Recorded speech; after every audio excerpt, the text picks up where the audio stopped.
మరీ ప్రత్యేకించి 2014, 2019, 2024 మీ ఇద్దరి డ్రామాల్ని మరీ ప్రత్యేకించి కాపు కులం గమనిస్తుంది.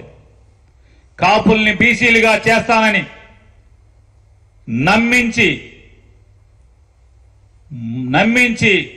నిండా ముంచి మోసం చేసినటువంటి మోసాన్ని మది నిండా నింపుతూ రగులుతూ ఉంది.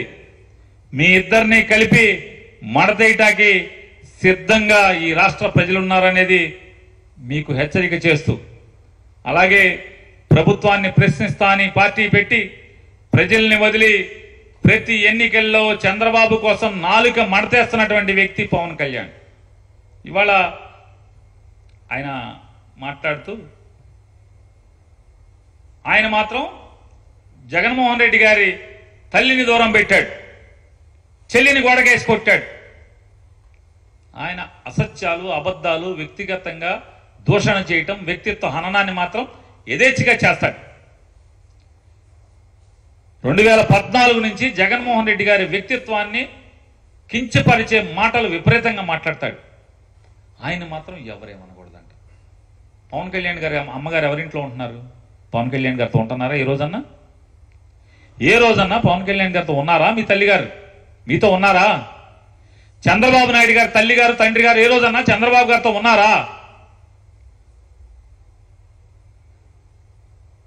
చప్పట్లు కొడుతున్నారు పచ్చమంద డయాస్ మీద కూర్చుని పవన్ కళ్యాణ్ మాట్లాడుతుంటే.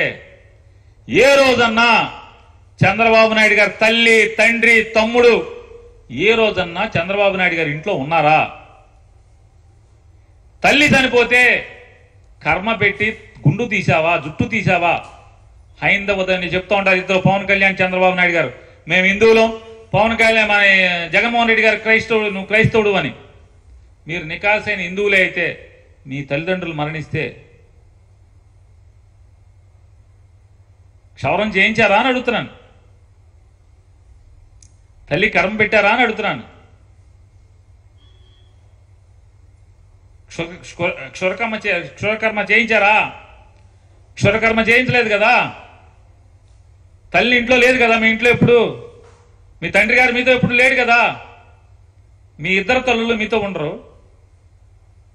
మీరు జగన్మోహన్ రెడ్డి గారి తల్లి గురించి దూరం పెట్టాడని మాట్లాడతారు. ఆవిడ హైదరాబాద్లో ఉంటున్నారు. ఇప్పుడేంటి, ఎప్పటి నుంచో ఆవిడ సొంత ఇంట్లో ఆవిడ ఆ ఇంట్లోనే ఇదివరకు జగన్ గారు ఇద్దరు కలిసి ఉండేవాళ్ళు. జగన్ గారు ఇక్కడికి వచ్చిన దాకా ఆవిడ అక్కడే ఉంటున్నారు.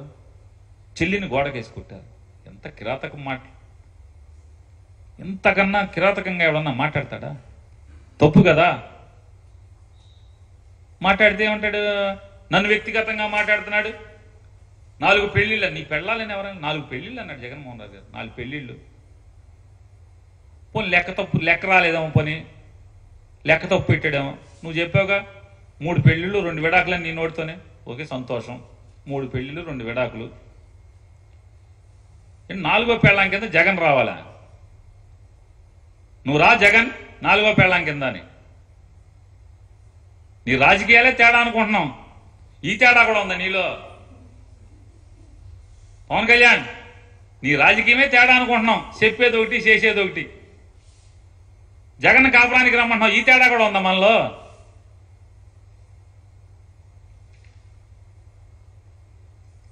సొల్లు మాటలు చెప్తాడు.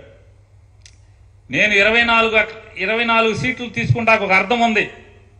గాయత్రి మంత్రంలో బీజాక్షరాలు 24. ప్రతి దానికి ఉంటుంది, ప్రతి అంకికి ఉంటుంది. 10 తీసుకున్నాం అనుకో దశావతారాలు, 9 తీసుకున్నాం అనుకో నవగ్రహాలు, 8 తీసుకున్నాం అనుకో అష్టదిక్కులు, 7 తీసుకున్నాం అనుకో సప్తఋషులు సాక్షిగా 7 తీసుకున్నాను. ఏది కావాలంటే చెప్పచ్చు, ఏది కావాలంటే అది. 24 ఏంటి 80. నీ కులం కోరుకుంటున్నట్టుగా, నీ శ్రేయస్సు కోరేటువంటి హరిరామ జోగే గారు నువ్వు బేరాలు మాట్లాడి, రాజీలు మాట్లాడి, బుజ్జగించి నేను మీ ఇంటికి వస్తానని చెప్పని మనుషులు పంపించినటువంటి ముద్రగడ పద్మనాభం గారు కోరుకున్నటువంటి 80 కూడా పురాణాల్లో ఉంటుంది. ప్రతి సంఖ్యకి, ప్రతి అంకికి పురాణాల్లో ఉంటుంది ఉపమానం. 24కే కాదు పవన్ కళ్యాణ్, అన్నిటికీ ఉంటుంది. మరి 80కి తీసుకుని అది చెప్పచ్చు కదా. ఎంత సొల్లు కబుర్లు అంటే ఆయన చెప్తాడు. పవన్ అంటే కన్నీళ్లు తుడుస్తాడంట, పవన్ అంటే రాఖీ కడతాడంట, పవన్ అంటే రాఖీ అంట. ఆయనే ఈ రాష్ట్రానికి భవిష్యత్ అంట. ఆయనే కన్నీళ్లు తుడుస్తాడంట, ఆయనే ఒక 108 అంట, ఆయనే ఒక రాఖీ అట, ఆయనే ఒక తుఫాన్ అట. వయసు మీరిన వాడి భుజం మీద కండవా అంట. కండవాకి విలువ తెలుసా? వయసు మీరిన వాడి భుజం మీద కండవా అంటే ఏంటో తెలుసా? పరువు. పెద్దరికం, పెద్ద వయసులో ఉన్నవాడి భుజం మీద కండవా అంటే పరువు. ఆ కండవ పరువుకి చిహ్నం. మనకుందా అది? నవ్విపోతా కాకపోతే